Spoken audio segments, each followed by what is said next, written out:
உயிர்த்தெழுதலின் பண்டிகையை கொண்டாடுகிற இந்த நாளிலே ஆண்டவராகிய இயேசு கிறிஸ்து நாமத்தினாலே உங்களுக்கு வாழ்த்துதலை தெரிவிக்கிறேன். சீக்கிரமாக மார்க்கும் சுவிசேஷம் 16ஆம் அதிகாரம் 15ஆம் வசனத்தை ஒருவர் வாசிக்கலாம். மார்க் 16:15. பின்பு அவர் அவர்களை நோக்கி, நீங்கள் உலகமெங்கும் புறப்பட்டு போய் சர்வ சிருஷ்டிக்கும் சுவிசேஷத்தை பிரசங்கியுங்கள்.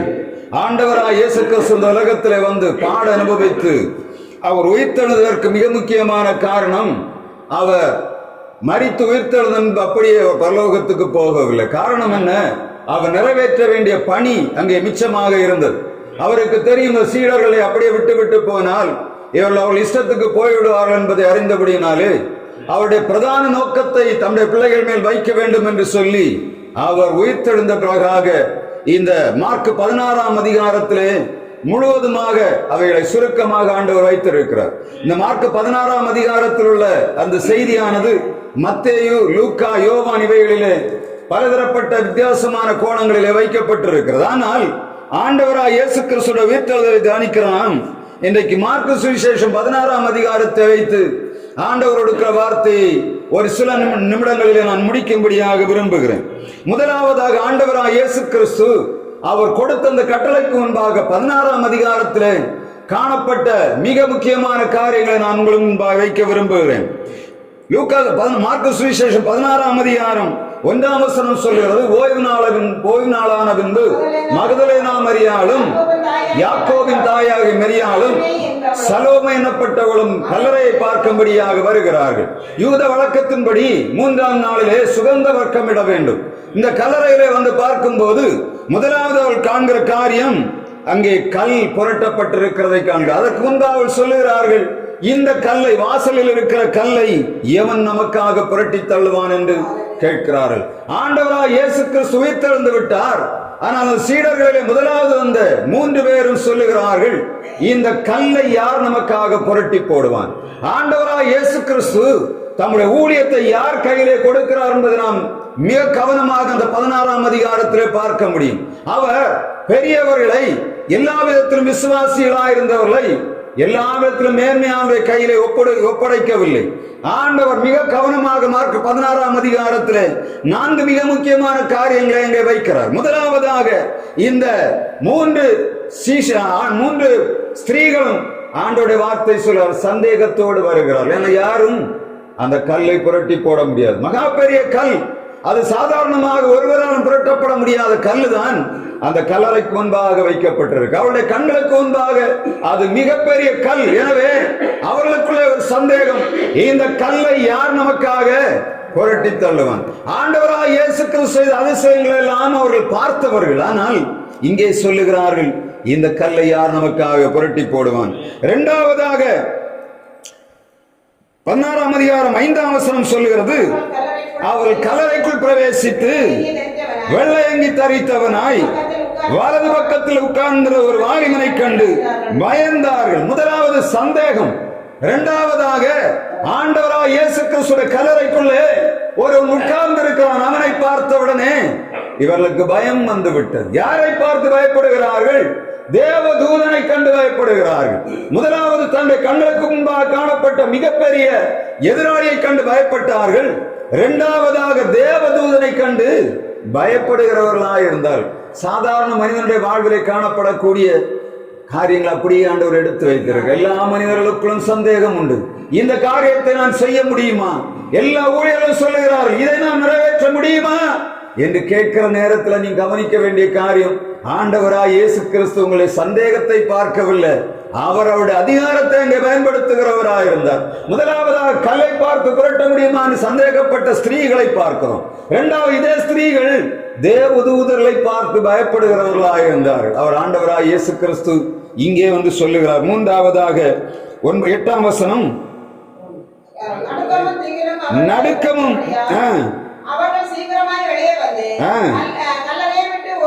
கல்லறை விட்டு ஓடினார்கள், பயந்தபடியினால் ஒன்றும் சொல்லாமல் போனார். இங்கே நடுக்கமும் திகிலுமங்களை பிடித்திருக்கிறது.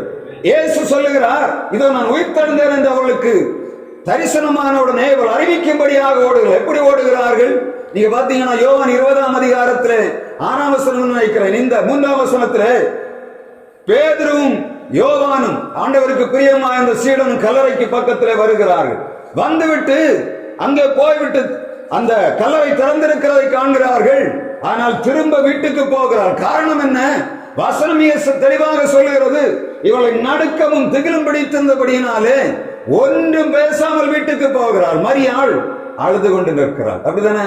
இங்கே ஆண்டவருடைய கிரியை நாம் பார்க்கணும். இவர்கள் பார்த்த உடனே 2 பேருக்கு சீடர்களுக்கு தெரிகிறது இங்கே ஏதோ நடந்திருக்கிறது. இப்ப ஏதாவது செய்து விட்டால் சீடர்கள் நம்மை கொண்டு போடுவார்கள், 2வது யூதர்கள் நம்மை கொல்லுவார்கள், அண்ணா காய்வா பிரதானாசர் நம்மை கொண்டு போடுவார். காரணம் என்ன? கல்லறை அது முத்திரையிடப்பட்டு மூடி முத்திரையிடப்பட்டு அங்கே ரோம போர் சேவர்களாலே பாதுகாக்கப்படுகிறது. ஆனால் இந்த நேரத்தில் இவர் உள்ளே போய் இயேசுவை காணவில்லை என்று சொன்னா என்ன ஆகும்? கொண்டு போடுவார்கள். நடுக்கம் திகில் ஒரு பக்கம், பயம் ஒரு பக்கம். நடுக்கம் திகில் இன்னொரு பக்கம். பயத்துக்கு எக்ஸ்ட்ரீம் கண்டிஷன் என்னத்த? நடுக்கம். பயம் ஒருத்தனுக்கு வந்து முதல்ல வந்த உடனே அவருடைய உள்ளங்கள் நடுங்க ஆரம்பிக்கும், இன்னும் திகில் அதிக ஆரம்பிக்கும். என்ன செய்வதென்றே தெரியாது. வாய் திறந்தா கொண்டு போடுவார்கள் சூழ்நிலைக்குள்ள இருந்த அந்த சீடர்கள் அங்கே நம்ம பார்க்க முடியும். இதை முடித்து விட்டு அவர் நடந்து போகிறார்கள். 2 பேர் எம்மாவுக்கு நடந்து போகும்போது வசனம் சொல்லுகிறது, 11ஆம் வசனம், அவர்கள் உயிரோடு இருக்கிறவர்கள் என்று அவர்களும் காணப்பட்டார்கள் என்று அவர்களோடு கேட்டபொழுது நம்பவில்லை. யாரு? சீடர்கள். யார் அறிவிக்கிறது? இந்த மரியாள் அறிவிக்கிறார். மரியாள் யார்? ஆண்டவராய் இயேசு கிறிஸ்துவிடத்தில் இருந்த 7 பிசாசுகளை துரத்தி இருந்தார் என்று மார்க் 16ஆம் அதிகாரம் 10ஆம் வசனம் சொல்லுகிறார். இவள் இயேசுவோடு கூட நடந்தவள், அவரை நேசிக்கிறவள். அவள் சொல்லுகிற வார்த்தையே சீடர்கள் நம்பவில்லை. சீடர்கள் நிலைமை எப்படி பார்த்தீங்களா? மரியாளுக்கு, மகதலேனா மரியாளுக்கு, சலோமைக்கு என்னத்தே இல்லை, சந்தேகம். சீடர்களுக்கு எதிரில் வந்து அவங்க உள்ள பார்க்கிற தூதனை கண்டா பயம். இந்த பக்கம் வந்து பார்த்தா சீடர்களுக்கு நடுக்கமும் திகிலும். சொன்ன வார்த்தையை நம்பாத அளவு சீடர்கள் நிலைமை. அப்படிதானே? எம்மாவுக்கு நடந்து போகிறார்கள் சீடர். இயேசு வந்து அவளோட கூட நடந்து போய் பேசிட்டே போற. அவங்க இன்னும் அவர்கள் என்ன பண்ணவில்லை, அவர் சொன்னதை நம்ப முடியவில்லை. கடைசியில போய் அவர் செய்கிறார். என்ன செய்கிறார்? அவள் வீட்டுக்குள் பிரவேசித்து அப்பத்தை விட்டு அவளை கண்களுக்கு முன்பாக வைக்கப்பட்ட போதுதான் கண்ணு திறந்து. அப்படிதானே? அப்ப வசனம் சொல்லுகிறார், அவர்கள் என்னது? சந்தேகப்பட்டார்கள். அதுக்கு அடுத்தவர்கள் 13ஆம் வசனம், அவர்களுக்கு மற்றவர்களுக்கும் அறிவித்தார்கள், அவர்களையும் அவர் நம்பவில்லை. யாரு நம்பல? கூட இருந்த தோமா நம்பல. உண்டா இல்லையா? நம்பவில்லை. எப்படி இருக்கும்? கொஞ்சம் யோசித்து, இயேசு கூட நடந்து வருகிறோம். பயம் ஒரு பக்கம், திகில் ஒரு பக்கம், சந்தேகம் ஒரு பக்கம், இப்ப நம்பிக்கை இன்மை ஒரு பக்கம். இப்பதான் என்ன சொல்லுகிறார் இவங்களை பார்த்து? கொஞ்சம் யோசித்து பாருங்க. 11 சீடர்லாம் 14ஆம் வசனம் சொல்லுகிறார். அதற்கு பின்பு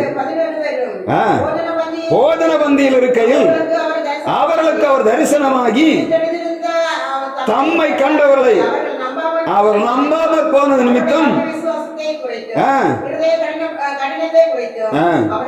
கடிந்து கொண்டார். இருதய கடினம். இவ்வளவு இருந்த பிறகு அடுத்த வார்த்தை வாசிங்க. பின்பு அவர் அவர்களை நோக்கி, நீங்கள் உலகமெங்கும் புறப்பட்டு போய் சர்வ சிருஷ்டிக்கு சுவிசேஷத்தை அறிவியுங்கள். அதுக்கு அடுத்து நிறைய சொல்லுங்க. பிசாசுகளை ரட்சிக்கப்படுவான், விசுவாசியாதவனோ ஆக்கினைக்குள்ளாக தீர்க்கப்படுவான். வாசகத்தில் ஆண்டவர் மிக தெளிவாக சொல்லுகிறார். அங்க அவர் பயந்ததை அவர் கண்டுகிடல, அவிசுவாசத்தை நம்பல, அங்க திகிலும் நடுக்கம் பிடித்த ஒருத்தரையும் பார்க்கல. என்ன சொன்னார்? இந்த ஆட்கள்கிட்ட தான் சொல்லுகிறார், நீங்க என்ன பண்ணுங்க, நீங்க வெளியே புறப்பட்டு போய் சகல ஜாதிகளும் சீஷராக்கி பிதாகுமாரன் பரிசுத்த ஆவி நாமத்தினாலே உங்களுக்கு ஞானஸ்நானம். சும்மா பரிசுத்தவான் கோவான் என்று சொல்லவில்லை. ஆண்டவர் எதை சொல்லுகிறார்? அவரை சந்தேகிக்காமல் விசுவாசிக்கிறவனிடத்திலே ஆண்டவர் ஒப்புக் கொடுக்கிறார். பெரிய பரிசுத்தவான்கள் எல்லாம் கடைசி நாளில் விழுந்து கிடக்கிறார்கள். வாசனம் மிக தெளிவாக சொல்லுகிறது. எப்படி? வானத்தில் நட்சத்திரங்களை போல மின்னிக் கொண்டிருந்த அநேக பரிசுத்தவான்களை பிசாசானவன் என்ன பண்ணினான்? விழப்பண்ணினான். எப்படி? வாளை வைத்து விழத்த. நிற்கிறேன் என்று சொல்லுகிறவன் விழாதபடிக்கு எச்சரிக்கையா இருக்கிறான். எப்ப விழமாட்டான் தெரியுமா? அவனுக்கு கிடைக்கிற நேரத்தை ஆண்டவருக்கு சுவிசேஷத்தை அறிவித்து போகும்போது அவன் விடமாட்டான். ஏன்னா எப்பொழுது அவனுக்கு ஒரு நோக்கம் இருக்கு. நான் அழைக்கப்பட்ட நோக்கம் ஒன்றுண்டு. எது? உலகத்துல காணிய காட்சி எல்லாம் எனக்கு சாப்பாடு இல்லாட்டாலும் பரவாயில்லை, என்னுடைய வாழ்வு எப்படி இருந்தாலும் பரவாயில்லை, என்னை அழைத்தவர் உண்மை உள்ளவன், நம்பிக்கை உள்ளவன், ஆண்டவர் கனப்படுத்துகிறவராயிருக்கிறார். உயிர்த்தெழுந்து நாம் செய்ய வேண்டிய மிக முக்கியமான பணி. மாசம் 3 முடிந்து விட்டது, 4வது மாசத்துக்கு வந்திருக்கிறோம். எவ்வளவு வளர்ச்சி வந்துருக்கு? இதான் கேள்வி. நம்ம பரிசுத்தமான இருந்து விதைக்க முடியாது. இல்ல, ஆண்டவர் சொல்லுகிறார், எல்லா அவிசுவாசத்தோடும் நடக்கிற நம்மை பார்த்து சொல்லுகிறார், உனக்கிட்ட தான் அந்த வேலையை தந்திருக்கேன், என்ன பண்ணணும்? பெருமை பேசிட்டு இருக்கு நேரம் இல்லை, என்ன பண்ணணும்? கிடைக்கிற நேரத்துல சுவிசேஷத்தை. நான் நினைத்தேன் இந்த மாசத்துல எப்படி இந்த வருஷத்துல நம்ம ஒரு 100 ஆத்துமாக்களை சம்பாதித்த இடத்துல ஒரு ஊழியம் வளரும் என்று. இன்னும் நம்ம ஆரம்பிக்காத இல்ல போல இருக்கு. அதனாலதான் ஆண்டவர் இன்றைக்கு நான் நல்ல தூங்கி நான் வேண்டாம் வீட்டுல படுத்துடலாம்னே நினைத்தேன். திடீர்னு எழுப்பி விட்டார், போ ஒரு 10 நிமிஷமாவது ஏதாவது போய் சொல்லிட்டு வாங்க. வரதான செய்தியை தரல, உங்களுக்கு தெரியுதானது. நான் வரமாட்டேன், இன்னும் இங்கே இருக்கிறது போகணும்.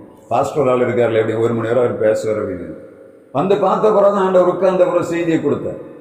இங்கே வந்த பிறகு செய்தியை கொடுத்தார். நம்ம என்ன செய்கிறோம்? நான் செய்தி ரெடி பண்ணிடுறது வேற நிறைய வைத்திருக்கிறேன். இந்த என்னுடைய ஆரம்ப காலங்களில் இத்தனை வருஷம் நான் ஒவ்வொரு வருஷமும் என்னுடைய செய்திகளை நான் கொடுத்துருக்கேன். யூடியூப்ல பார்த்தா தெரியும். 25 வருஷத்துக்கு கொடுத்துருக்கேன், 24 வருஷத்துக்கு, எல்லா வருஷத்துக்கும் உயிர்த்தெழுந்த செய்தி கொடுத்துருக்கேன். ஒவ்வொன்றும் ஒவ்வொரு இதாக. இன்னைக்கு நம்ம வரும்போது 2-3 எண்ணத்தை ஏதாவது கொடுக்கலாம்னு நினைச்சா ஆண்டவர் அலோவ் பண்ணல. என்ன சொல்லுகிறார் ஆண்டவர்? உன்னுடைய பயத்தையும் உன்னுடைய அவிசுவாசத்தையும் உன்னுடைய திகிலையும் உன்னுடைய நடுக்கத்தையும் பார்க்கல. எதை பார்க்கிறார்?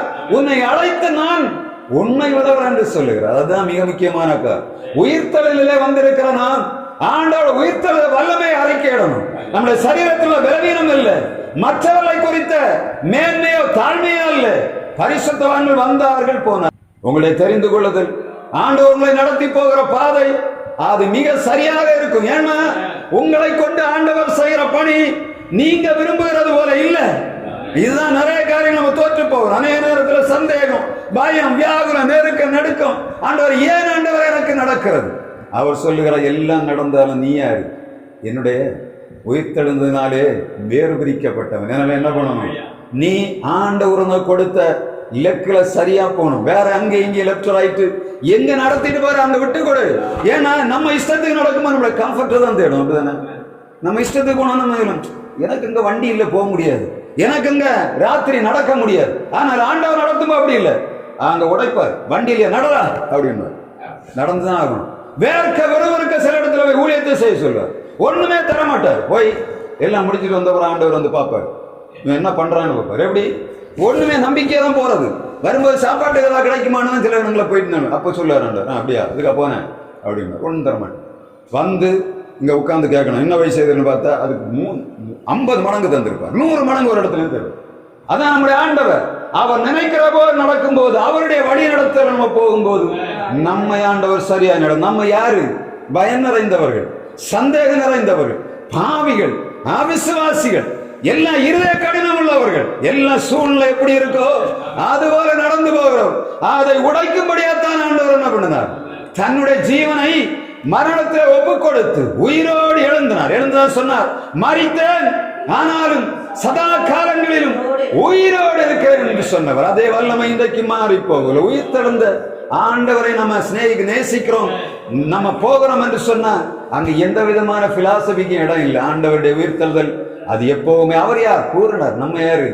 ஒண்ணுமே இல்லாதவங்க. நம்மளை பயன்படுத்த ஒப்புவிடுங்க. ஆண்டவரே நீ பார்த்துக்கணும், என்னை பத்தி எல்லாமே உனக்கு தெரியும், நான் எப்படிப்பட்டவன்னு உனக்கு தெரியும், நான் என்ன பேசுறேன்னு தெரியும், நான் எப்படி நடக்கிறவன்னு தெரியும், என்ன சாப்பிடுறவன்னு தெரியும், எல்லாமே ஆண்டவருக்கு தெரியும். நம்ம இஷ்டத்தை சாப்பிட்டா என்ன பண்ணார்? கொண்டு போய் கீழே போட்டு உடச்சு எடுத்துருவார். அவர் தரும்போது சரியா இருக்கும். எனவே இந்த உயிர்த்தெழுதினாலே நாங்கள் சொல்லக்கூடிய காரணம், நீங்கள் வசனம் சொல்லுகிறது எல்லா சூழ்நிலை நம்ம இருந்தாலும் ஆண்டவருக்கு ஊழியம் செய்யும். எதான் சொல்ல, நீங்க வாயை மூடி வைத்திருக்க எப்படியாவது ஒரு 10 ஆத்துமாக்கள் இந்த இடத்துல சம்பாதிச்சு நீங்க உலகத்துல வந்ததுக்கு நோக்கத்தை நிறைவேற்றி விட்டு போனோம். ஏதோ வந்தோம் போனோம் செத்தோம் சாப்பிட்டோம் போறதில்லை. எதுக்காக? ஆண்டவர்களை வேறு வைத்தார் என்று சொன்னா ஒரு ஆத்மாவையாவது நீங்கள் ஆதாயப்படுத்தி விட்டு போகணும். அநேக செய்திகளை நான் கேட்டிருக்கேன். இதை விட மோசமான நான் கஷ்டப்படாத கஷ்டமே கிடையாது. எல்லா உபத்திரவம் மத்தியிலும் ஆண்டவர் என்னை நடத்தினார், ஆயிக்கொண்டு. இன்னைக்கு ஒரு இடத்துல போனா நம்மை பார்த்து எந்த ஆர்கனைசேஷன்ல போனாலும் சொல்ல மாட்டாங்க ஒரு சரியில்லைன்னு சொல்ல மாட்டாங்க. ஏன்னா ஆண்டவர் நடத்தி போகிற பாதையில சரியா விட்டு கொடுத்து போகும்போது சோதனைகள் போராட்டங்கள் உண்டு, அநேக நேரங்களில் உபத்திரவங்கள் உண்டு. தன்னுடைய சொந்த ஜனங்களினாலே பவுல் அடிக்கப்பட்டார், தன்னுடைய சொந்த ஜனங்களினாலே வெறுக்கப்பட்டார். ஆனால் ஆண்டவர் அழைத்த ஓட்டத்திலே சரியாக இருந்தபடினால சொன்னார், நல்ல போராட்டத்தை போராடினேன், ஓட்டத்தை முடித்தேன், விசுவாசத்தை காத்து கொண்டேன், இது முதல் நீதியின் கிரீடம் எனக்காக வைக்கப்பட்டிருக்கிறேன். நான் இந்த வார்த்தை உங்களுக்கு சொல்வதற்கு காரணம் என்னன்னா, இவைகள் எல்லாவற்றிலும் நான் கடந்து போகிறோம். எல்லா மனிதர்களும் கடந்து போவார்கள், போதகர்கள் கடந்து போகிறார்கள். இந்த உலகத்துல பரிசுத்தவான் சொல்ல ஒருவருமே இல்லை, இயேசுவை தவிர. ஆனால் இந்த பாவிகளை தேடி வந்து பாவிகளிடத்திலே தன்னுடைய ஊழியத்தை ஒப்படைத்து போன ஆண்டவரை தொடர்ந்து பிடித்து நாம் ஓடுவோம். நம்முடைய வாழ்விலே ஆண்டவர் ஜெயத்தை தரும்படியாக இரக்கம் பாராட்டுவாராக. உயிர்த்தெழுந்த நாள் என்று சொல்லுவது நம்முடைய மேன்மையானதல்ல, நம்முடைய தாழ்மையை ஆண்டவர் கண்டும் நம்மேல தந்திருக்கிற அந்த மகத்துவமான பணி என்பதை உணர்ந்து வருஷத்துல வேலை செய்வோம். ஆண்டவர் தொடர்ந்து உங்களோடு இருந்து நடத்துவாராக. ஆமென்.